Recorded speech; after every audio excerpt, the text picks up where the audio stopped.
सारा रा रा रा रा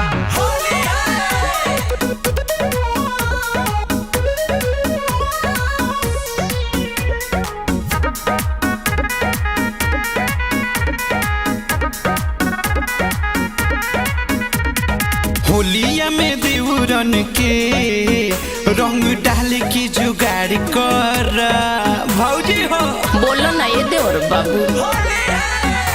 अरे होलिया में देवरन के रंग डाल के जुगाड़ कर खेलब ना रंगवा हो तोहरे संगवा हो हद जनी पार कहर भौजी मार खइब भौजी अपने बहिनिया के लाके सोझा हमरा खाड़ कर होलिया में देवरन के रंग डाल के जुगाड़ कर।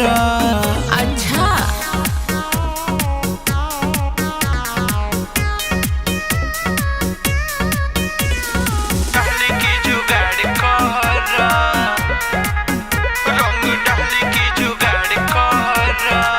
हमरा तो रंगवा से बावे एलर्जी हो होलिया में करताड़ तू मन मर्जी हो बुझला ये बाबू। ओइनी दुआरी होले ही पिचकारी हो तोहरे बहिनी में मोहन करे डहरी हो चढ़ल फगुनवा ब टेंशन में मनवा बजोनी लाचार कहर भौजी बोला भौजी अपने बहिनिया के लाके सोझा हमरा खाड़ कर। अच्छा होलिया में देवरन के रंग डाल के जुगाड़ कर।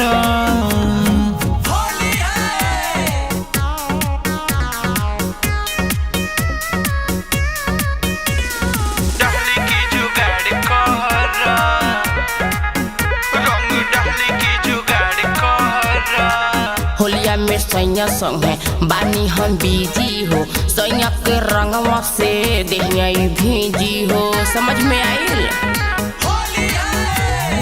भैया के रंगवा भौजी तोहरे पबर सता तोहर देवरवा त डाले खातिर तरसता लेके पीछे करी भागो दूसरे दुआरी जनी होली बेकार कहर तो सुन ना बोला ना भौजी अपने बहिनिया के लाके सोझा हमरा खाड़ कर।